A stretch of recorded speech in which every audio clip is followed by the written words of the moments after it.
Well, thanks for tuning in. This is day 147. We're in the journey through the Psalms, and we are in Psalms 119, verses 65 through 72. And today's letter of the day of the day. It's been a long week. The letter of the day is teet. Teet is representative of two two different things. So when you write teach on paper and the actual letter, it looks like a snake, or it can also look like a man bowing down, and so it has this like double meaning type thing. It has a good and an evil meaning behind it. The first time that you see the letter teach in scriptures is in Genesis 1, where is it? It's when, oh yeah, 1:4. It's when it says, and God saw the light and it was good. And God divided the light from the darkness. So, the paradox letter reveals good and evil. The letter teat, it reveals good and evil. And the first time that you see the letter is in the word good in Genesis 1 4. So scholars say, this is of great importance. So, but note that here's what it says on here. It says, but note even here that there's some kind of paradox. That God saw the light was good, but he still separated the light from the darkness, therefore making a distinction. And that distinction between good and evil is pretty much what the letter Tet is all about. I would go a little bit farther into that. I'm so tired. I'm going to talk about that letter more in depth in the Bible study that I'm creating. But I want you to think when you think Tet, think the ninth letter in the Hebrew Aleph bet, and it has to do with good and evil. So you can also think of you're reaping some kind of judgment. And remember, judgment can be a good thing, it can be a bad. The righteous will stand in the judgment, right? And back in Psalms 1, talks about how the wicked will be destroyed at the judgment, but the righteous will stand in the judgment. There's a distinction between good, evil, righteousness, wickedness. There's a distinction between the two. There's a judgment taking place. You're reaping something that you sowed when a woman bears a child.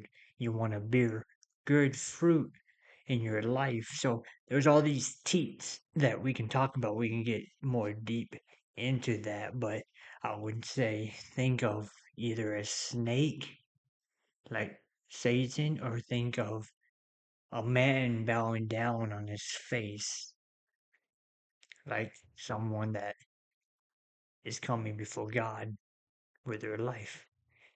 Um, so the scriptures for T, the psalmist writes, you have dealt well with your servant, O Lord. According to your word, teach me your good judgment and knowledge, for I believe in your commandments. Before I was afflicted, I went astray, but now I keep your word. You are good and do good. Teach me your statutes. The insolent smear me with lies, but with my whole heart I keep your precepts. Their heart is unfeeling, like fat, but I delight in your law. It is good for me that I was afflicted, that I might learn your statutes. The law of your mouth is better for me than the thousands of gold and silver pieces. Teach, teach, judgment, some kind of judgment. Teach me your good judgment, verse 66, and knowledge, for I believe in your commandments. Before I was afflicted, I went astray. I read that this morning. When I was afflicted, I went astray. Or no, when before I was afflicted, I went astray. But now I keep your word. Before I was afflicted, I went my own way. God's people, when we choose to follow God and His ways, we will experience what is called the discipline of God. A good father will discipline his kids. If a good father does not discipline their kids, they're not a good father. If a good judge does not sentence a criminal, he's not a good judge.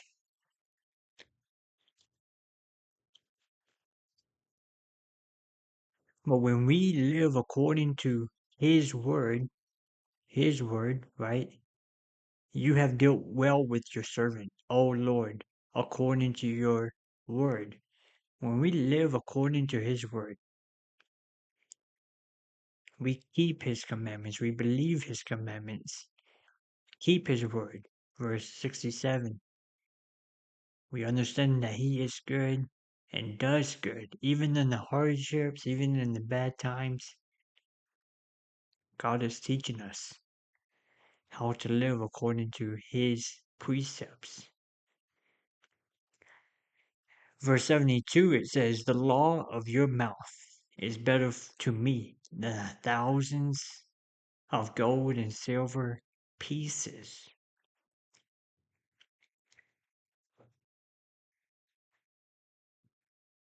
You can have all the money in the world and still have a completely ruined life.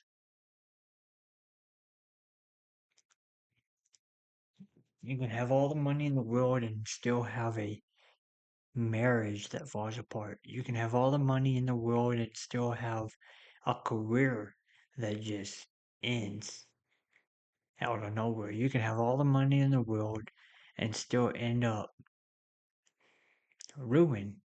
But if we live according to the ways of the Lord, we live according to the Bible and what scriptures teach us, we can find fulfillment and satisfaction in Christ Jesus.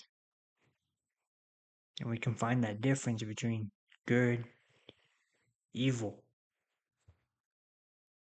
We need to be a people that are willing to get on our knees in our faces and humbly come before the King of Kings and the Lord of Lords and recognize who He is and who we are not. We need to recognize the balance between the two. With that being said, I'm gonna make this a short one. I am so tired, worn out. It's been a long week. I'll see you tomorrow and have a great day.